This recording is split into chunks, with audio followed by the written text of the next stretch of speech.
This is Optimal Finance Daily, episode 250. What would you do with $10 million? By Sam of FinancialSamurai.com. And hi again, everybody. I am Dan, your host here on Optimal Finance Daily.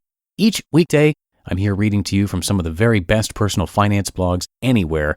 And before we get into today's post, I want to remind you that if you have any topic requests, come share them with us at oldpodcast.com. Maybe you have an author that you've read that you'd like to try to have us read here on the podcast, or maybe a subject that we haven't covered that you'd like to see covered. Come share those ideas again at oldpodcast.com. And if you want to work your way towards $10 million, you should check out Jason Hartman and his Creating Wealth podcast. He's helping out our show, and you can help us by checking out his show too. Just come by oldpodcast.com/wealth to learn much more. But for now, let's hear today's post as we optimize your life. What would you do with $10 million? By Sam of FinancialSamurai.com. In the Samurai Method to Maximizing Investment Returns, I mentioned a long-term goal of accumulating $10 million in stocks and bonds in order to generate at least $200,000 a year in dividend income. Now, $10 million sounds like a lot, but dreaming is free, and I dream all the time because I'm frugal. Using the slice and dice methodology, I've got specific value and income target goals for real estate, risk-free income, book sales, P2P income, and online income in addition to stocks and bonds. Everything is neatly partitioned, so I can have a clearer focus on how to maximize effort and income. But what if $10 million after taxes just fell into your lap? Would your life really change if you didn't have a day job or loved your day job and had enough food, clothing, and shelter? I'm not so sure anything would change at all. Spending $10 million. Here's how I think I'd spend $10 million if it suddenly appeared in my bank account. I'd like you to go through the same exercise. 1. Do nothing. I'd first sit on the $10 million for 3 months to let the initial excitement wear off. Money is most easily blown when it first comes in. This is when we get in the most trouble, especially if we didn't spend years earning our money. Besides, I think it would be fun to look at a savings account with 8 digits. Spend $0. What's left? $10 million. 2. Bolster up weaknesses. I do a net worth analysis to see where I'm light on assets. Given I bought another property last year, I'm a little too heavy in real estate than I would like, about 40% of net worth versus 30% desired. Hence, I'd allocate money toward public equities, risk-free assets, and private equity investments. By keeping 40% of the $10 million windfall, I know I'll be safe no matter what I do with the other 60%. Invest, $4 million. What's left? $6 million. 3. Pay down some debt. I've got 2 remaining rental property mortgages I'd like to pay off, my Lake Tahoe vacation property and my single-family home rental. Both are cash flow positive, but I like the idea of having a 1-to-1 debt-to-cash ratio for financial security. Spend $1 million. What's left? $5 million. 4. Help family and friends. I'd ask my parents, sister, in-laws, close friends, and other loved ones if they are in need of any financial assistance. I'd then take care of all their needs without telling them how much I actually have. It's important to have the optionality to help others without others always expecting you to help them.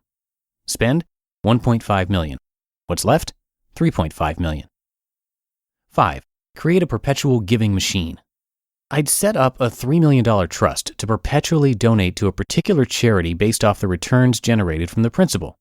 With a 2% to 5% rate of return, I could donate $60,000 to $150,000 a year forever. Right now, the perpetual giving machine is only donating $9.88 at a time with each sale of the Best of Financial Samurai ebook. Spend $3 million. What's left? $500,000. 6. Live a little. With the remaining 5%, I'd finally let loose by spending it on various things. 1. Build new products onto the Financial Samurai platform, such as a mobile app for $30,000. 2. Perhaps buy a Range Rover Sport HSE in 2 years when my Honda Fit lease is up for $70,000. 3. Buy a first-class around-the-world luxury cruise for my parents for $60,000. 4. Build a 750-square-foot extension on my house with a couple decks that will cost $200,000. 5. Remodel my parents' kitchen and bathrooms in Honolulu while they are on their world cruise for $130,000. 6. Buy some new tennis rackets for $400. 7. Buy some new clothes, since I haven't been shopping in 5 years. $2,000. 8. Replace a couple sofas for $7,000. 9. Try some new fancy restaurants with friends for $2,000. And that's about it. Life doesn't change much. At first, I thought maybe I'd buy a $5 million house in Pacific Heights if I inherited $10 million. But then I thought about the maintenance costs and $65,000 a year in property taxes. That is just an outrageous amount of waste. I've been to several $5 million houses before, and they aren't nice enough for me to move from my cozy 2,000 square foot house overlooking the ocean. I'd feel a little silly living in a house so big, like 3,000, 4,000 square feet, with just the two of us. Then I thought about buying a sports car like a Porsche 911 Turbo for $170,000, as any warm-blooded middle-aged man would do. But then I realized how stupid it would be to drive 40 miles per hour at the most in the hilly, potholed roads of San Francisco. I'll probably end up just driving my Honda Fit around for 5 years instead. Helping my parents and in-laws live the most comfortable life possible is important, but given I know my parents are already financially secure due to a lack of debt and a healthy pension, I'm not worried. My in-laws don't need that much to live a happy life either. Ideally, I'd like to create multi-generational financial security with part of this $10 million windfall. True value. Going through this fun exercise makes me reappreciate the value of freedom. If you have all the money in the world but don't have the freedom to do what you want, is it really worth being so rich? I don't think so.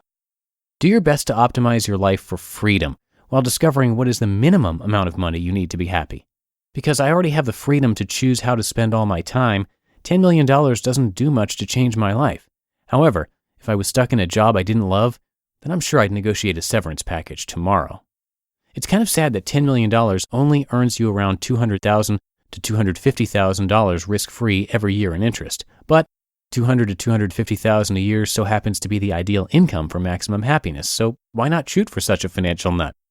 Happy saving and investing, everyone. How would you spend $10 million? What is really the point of accumulating so much wealth beyond what you are comfortable spending?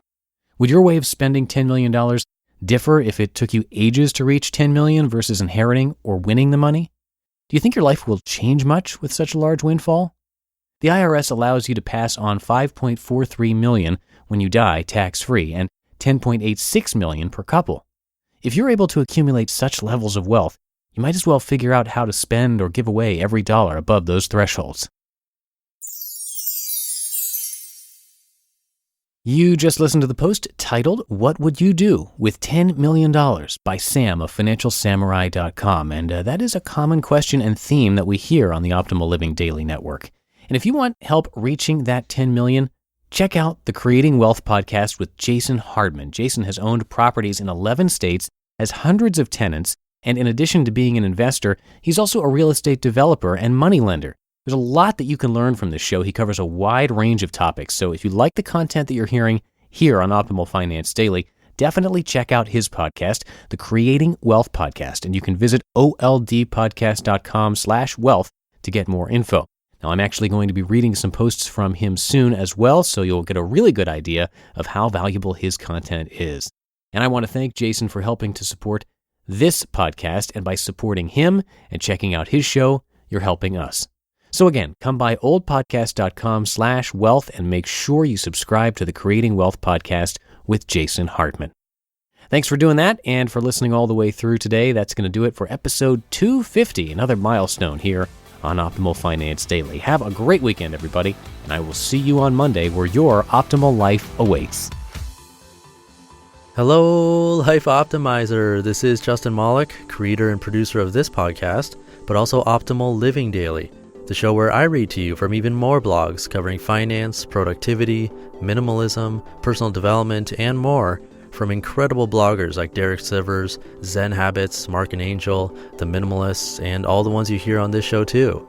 So if you enjoyed today's episode and like taking amazing blogs on the go, come on over to Optimal Living Daily and subscribe to that one too.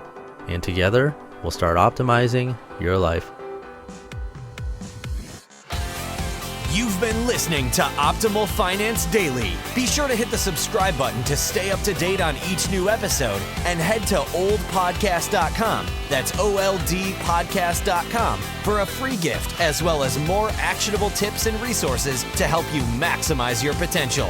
Thanks for joining us, and remember, your optimal life awaits.